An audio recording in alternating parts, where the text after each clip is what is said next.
Welcome to all the students of Shri Siddh Vidyapeeth school.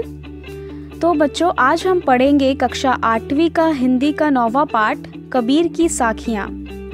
तो इस पाठ के कवि हैं कबीर जी, जिनका जन्म 1938 लहतारा काशी में हुआ है। और इन साखियों में कबीर दास जी कहते हैं कि हमें सज्जन पुरुष को उसके ज्ञान के आधार पर ही परखना चाहिए। और बहुत सारे ज्ञानवान बातें उन्होंने इन पंक्तियों में इन दोहों में कही हैं कि जैसे मानवीय प्रवृत्तियों को प्रस्तुत करते हुए उन्होंने ये दोहे लिखे हैं। तो चलिए, पहला दोहा है, जाति न पूछो साथ की, पूछ लीजिए ज्ञान, मोल करो तरवार का, पड़ा रहन दो म्यान। इस दोहों का अर्थ है, यानी प्रस्तुत साखी में हमारी हिंदी पाठ्य पुस्तक वसंत 3 से ली गई है। इस साखी में के कवि हैं कबीर दास जी, और इसमें कबीर दास जी ने मनुष्य को जाति से ऊपर उठकर उसके गुणों की परख पर ध्यान देने के लिए कहा है। तो इस साखी में कबीर दास जी कहते हैं कि हमें सज्जन पुरुष से उसकी जाति नहीं पूछना चाहिए, अपितु उसका ज्ञान देखना चाहिए।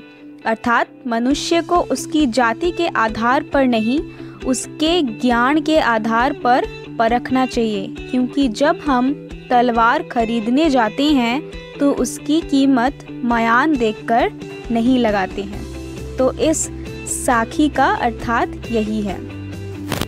दूसरा साखी है, आवत गाड़ी एक है, उल्टत होई अनेक, कह कबीर नहीं उल्टिए, वही एक ही एक।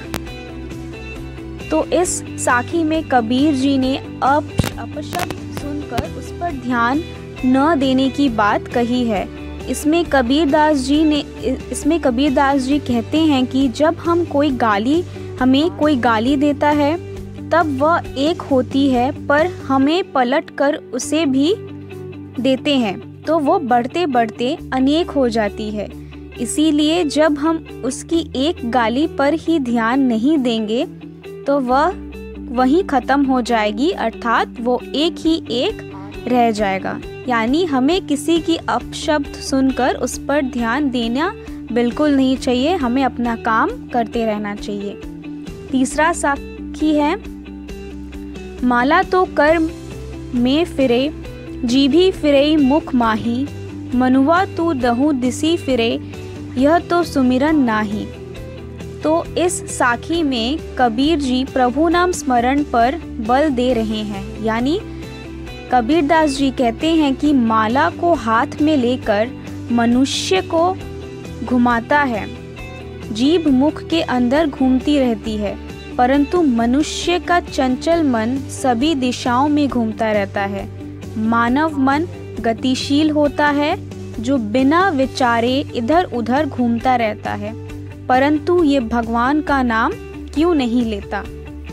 तो इसका अर्थात यही है कि मानव का जो मन है वो बहुत ही चंचल है, यानी एक जगह स्थिर बिल्कुल नहीं रहता है। हमेशा ये इसकी बातें, उसकी बातें, या वो दूसरी बातें वो हमेशा सोचता रहता है। तो इसी पर कबीर दास जी ने ये साखी प्रस्तुत की है। चौथा साखी है, कबीर घास न निंदिए, जो पाऊ तली होई, उड़ी पड़े जब आँखी मई, खरी दुहेली हुई। तो इस साखी का अर्थात है, जहाँ पे कबीर दास जी छोटे को कमज़ोर समझकर उसे दबाने वाले को चेतावनी दे रहे हैं। यानी इसमें कबीर दास जी कहते हैं कि हमें कभी घास को छोटा समझकर उसे दबाना नहीं चाहिए, क्योंकि जब घास का एक छोटा सा तिनका भी आँख में गिर जाता है तो वह बहुत दुख देता है। अर्थात हमें छोटा समझकर किसी पर अत्याचार नहीं करना चाहिए, किसी को छोटा समझकर उसे खड़ी कोटी नहीं सुनानी चाहिए। तो पांचवा साखी है, जग में बैरी कोई नहीं, जो मन शीतल होए, या आपा को डारी दे, दया करे सब कोए। तो इस साखी में कबीरदास जी मनुष्य को स्वार्थ त्याग कर दयावान बनने की सीख दे रहे हैं। यानी इसमें कबीरदास जी कहते हैं कि मनुष्य का मन अगर शांत है तो संसार में कोई शत्रु नहीं हो सकता। यदि सभी मनुष्य स्वार्थ का त्याग कर दे तो सभी दयावान बन सकते हैं। अर्थात मनुष्य को अपनी कमजोरियों को दूर करके संसार में प्रेम और दया फैलाना चाहिए। तो इसी के साथ ये साखियाँ यहीं पे समाप्त होते हैं। बहुत ही ज्ञानवान और बहुत ही प्रेरणादायक साखियाँ हैं। आप इस साखियों को घर में अवश्य पढ़िए और समझने की कोशिश कीजिए। हम इस पाठ का प्रश्न अभ्यास दूसरे क्लास में करेंगे। धन्यवाद।